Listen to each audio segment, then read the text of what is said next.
Hello, and welcome to this World Frenemies video. Today, we are going to take a look at 3 Pacific Island nations and discuss why they entered into free association with the United States. As usual, let's start by explaining some terminology. What is the Compact of Free Association? To put it simply, the Compact of Free Association is an agreement between Palau, the Federated States of Micronesia, the Marshall Islands, and the US. In this agreement, wait, I'm guessing you didn't recognize some of those countries in there. Oh well, let's do a brief introduction before we continue. Palau, the Federated States of Micronesia, and the Marshall Islands are 3 island nations situated in Micronesia, a region in the Pacific Ocean. They all gained sovereignty after 1980 and have populations less than 120,000.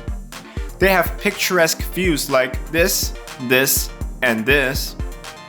So, back to the Compact Agreement. As mentioned previously, the Compact of Free Association is an agreement between 4 nations. The agreement was signed between 1982 and 1983 and has been in effect ever since. The countries meet once in a while to discuss matters related to the Pacific region. In this agreement, the US promises to provide several perks to the 3 Pacific nations in exchange for their cooperation in certain matters. The perks can be divided into 2 main parts, economically and militarily. Economically, the US gives the 3 states access to many of the US's domestic programs such as the US Postal Service, disaster response and recovery and hazard mitigation programs, and more. In addition, the US also provides direct financial support to improve the 3 nations' economies. Last but not least, citizens of the 3 countries can work and live in the US indefinitely without a visa.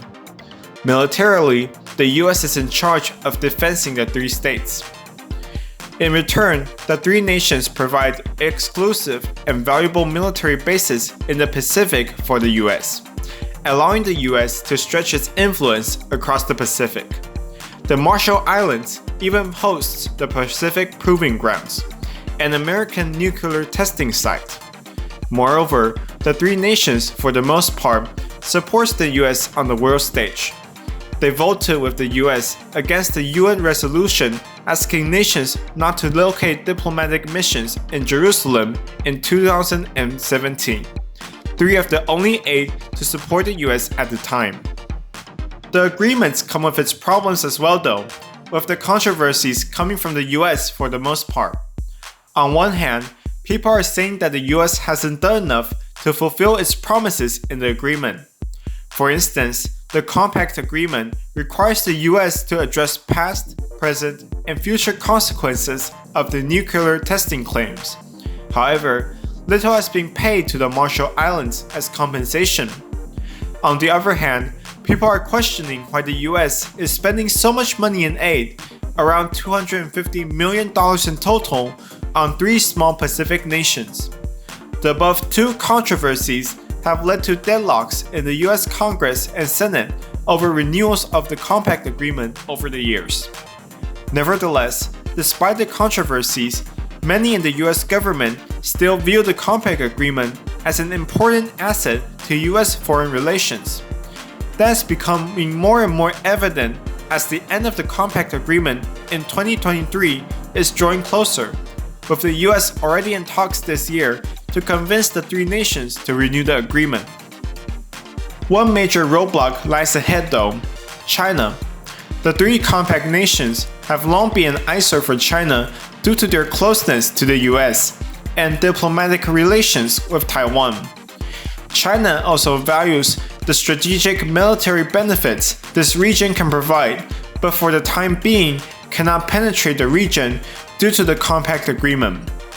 Now with the expiration date approaching, China has started to butter up these nations with gestures such as building personal residence for officials of these countries, building a stadium in the Federated States of Micronesia, and providing funding for various construction projects.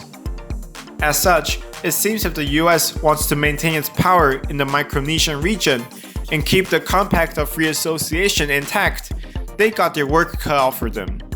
We just have to wait and see how it all plays out in the future. If you liked that video, please subscribe to the channel. Feel free to leave a comment as well. If you want to learn more about this topic, there are links in the description. Thank you for watching.